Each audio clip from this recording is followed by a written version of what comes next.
Ooh, too close.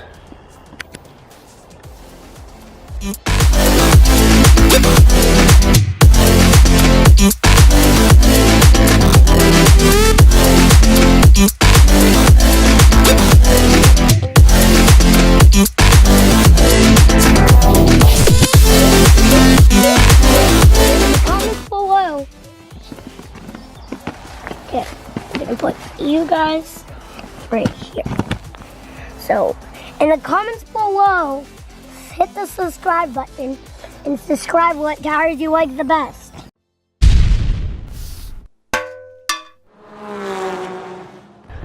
Ooh, too close.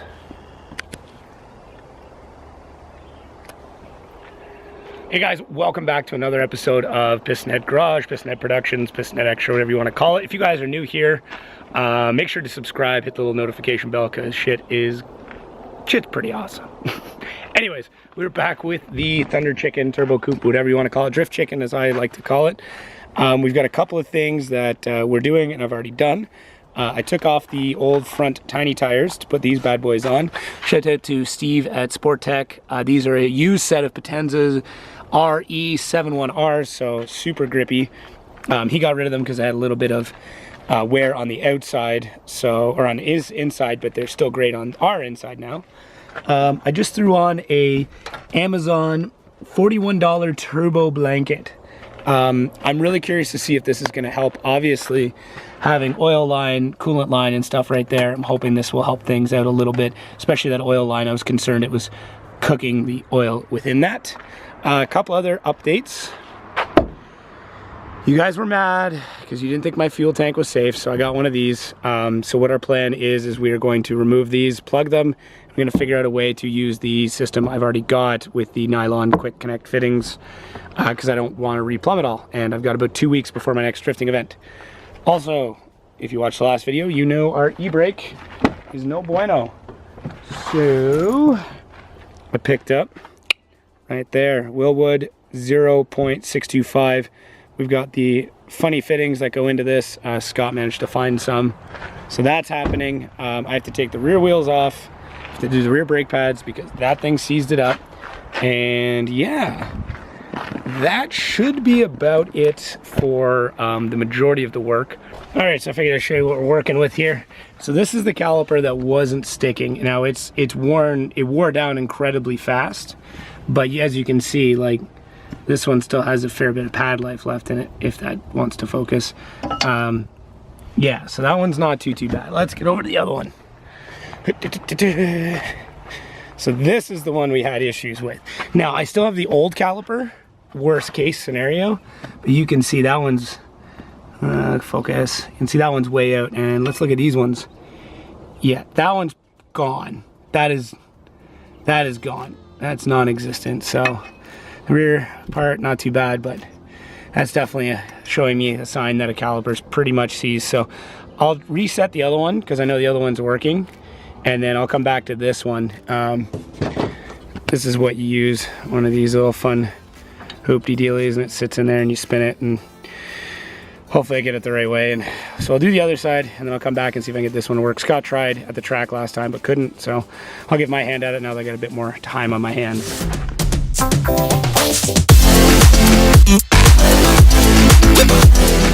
Okay, so as you saw, I was struggling a fair bit there. So what I did is, I didn't get it on film because the battery died, but I took this screwdriver and I put it in and then used it to help me force back the caliper tool. It did not want to go. I probably spun it 100 times before I was like, you know what, I think I just need some more force on it. So it's kind of tough to show you now, but essentially, hopefully you can see it, but I lined up the tool and then used the screwdriver to then add some force, and that seemed to get it back into where it needs to be. So I'll be able to put the new pads in, and then hopefully I'll be able to go over and do the other side.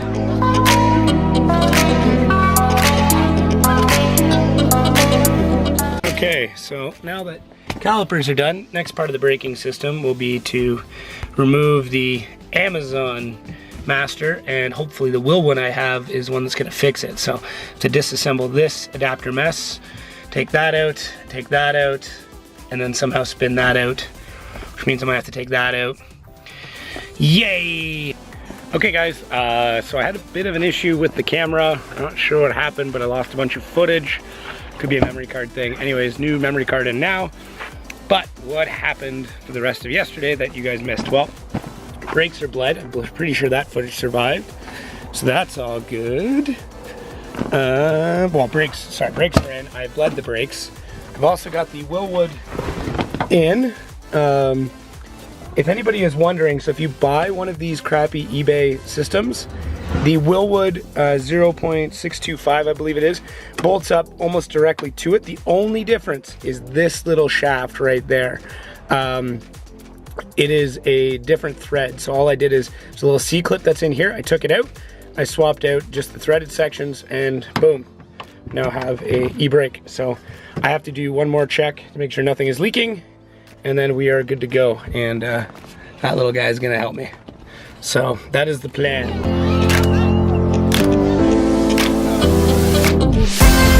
Like you are, my dad is doing this.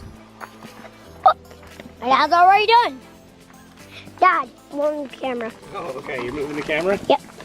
So they can see stuff. Okay, my dad is already done. Yeah. This is how you do it. After, my dad's gonna tighten mine.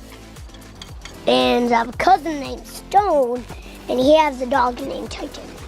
And Woa. I'm going to show the camera the other tires that you can use, okay? The drifting tires.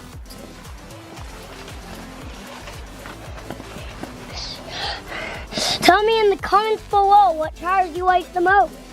Comments below. Okay, I'm gonna put you guys right here. So, in the comments below, hit the subscribe button and subscribe what tires you like the best. Okay, so this is what I picked up. So this is one of those little fuel tank thingies. That's super explanatory. Picked this up off of a high school in Windsor. Essentially, what I'll be doing is mounting this bad boy in there. I'm probably gonna keep it in the same spot. I may turn it so that way I can still use the strap. Although I don't know if that strap will work. I might have to redo the strapping. My plan though, yeah, I will have to turn it because I want this vent. So this vent will go onto there. These two ports will be plugged. I'm then going to take off the electrical connections from here, and these two ports I will cut out so that way I can then put the in-tank pump in there. Now, this tank already comes with foam, so what I'll probably end up doing is cutting a hole in the foam to slide the pump into, and then have the lines and the electrical connections come out up like around here or something like that. So that is what I'm thinking, if that makes any sense whatsoever. But that way I can turn an internal into, or an internal, yeah, this tank is meant for an external, but I'm using an internal. The other options that I thought of were to use these two ports for the inlet and outlet for the lines, but that may not work because I want to use these connections, so I think this would be our best bet.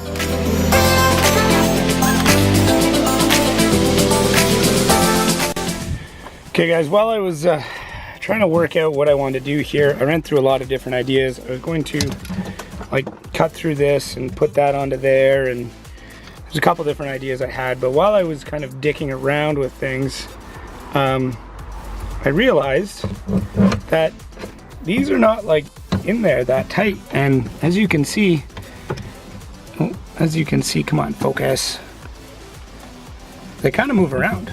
So the drain one I got to kind of come out, so I'm thinking I might be able to like wiggle this out and maybe pull it through. And if I can do that, then all I really got to do for these is drill a small hole and put them through with kind of a grommet, something that'll seal them. So see if that works. So I'm gonna try and kind of wiggle these out and see what happens. I got the one out, but now I'm like super committed to finishing this job because I'm gonna get this one out and then I'll be able to drill some holes and hopefully get this to work. So now my plan will be is to drill 2 small holes in here, close enough that I can kind of reach through, make sure none of the shavings get down.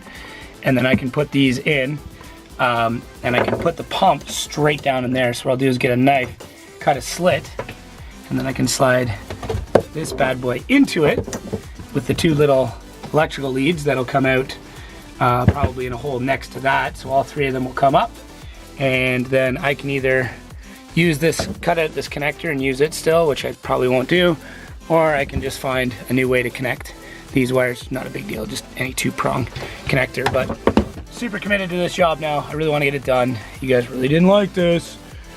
Tried real hard. Whatever, is what it is. And then with these, I took one out, just a bulkhead fitting.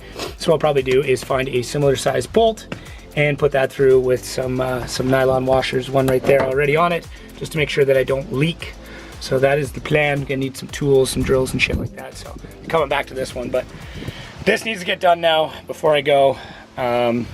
So guess that's tomorrow night. I'll finish that up. Return hose, the feed hose, that's got to be cleaned up a little bit, but both there. So now what I want to do is cut a slit in that foam, and that way I can put the pump in. And I want the pump to sit like this, so that way our little pickup bag thing will go in. So based off of the depth, should be good. So cut the foam, see if I can get that slide in nicely, and go from there. I wonder if I can just get the foam out. I think I'll try that first. So funny enough, I didn't actually have to cut the foam. I realized afterwards there's like 3 pieces of foam in there, so I kind of wedged it in between, and like, man, even if I try, it's not going anywhere. So I think if I do that and then just see if I can fit the rest of the stuff in here properly. It'd be nice if I could do it through the cap, but I know that's not going to happen. So I'll get Scott here. We'll drill some holes. Okay, holes are drilled. I put the pickup one as close to here as possible. 2 reasons. 1, I want the pump as far over into the little gully area, so we can always make sure we got fuel. 2, I have to like get the pump in and get it all to line up. Anyways, I want it as close to there as possible. So here's where the return is. I got that hole like dead on, so I just kind of have to wiggle it around to find a spot. I can put the little dealie on there, but pretty much there. So it'll just be kind of final touches and get it all mounted up and do some wiring, which if you watch the channel I'm super good at, so that'll be fun. Anyways, making progress.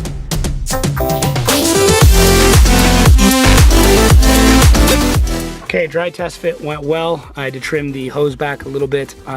Seems to be good now. It's holding everything in place. I do have a small worm screw clamp in there, so I will then bring that up and get a tiny flathead such as this one and tighten it down, and I think this is how things are gonna live. So we are pretty much there. The only thing I have left to do is plug up the holes in the bottom with either a cap or a bolt or something like that, but I can still reach it even as is. So I think I'm gonna send everything home and make it work. Okay, so next day, everything's nice and dried up. Might sand those up, clean them up later. Now I just need to wire up the pump. I would like to use the original connector, but I kind of screwed that. So I've got this connector, although I'm looking at it and realizing that the wiring size is a bit too small. So I might just hardwire it right into it for now, and then yeah, go from there. Okay guys, I am sorry if this update video wasn't all that great. As per always, in a rush, didn't have a lot of time. Craziness with work and life and everything else. So we're off to Top Drift tomorrow. If you haven't seen it yet, make sure to check out this video. I picked up a new GMC, well, new to me, GMC Suburban with a 6.5. It's our new tow vehicle.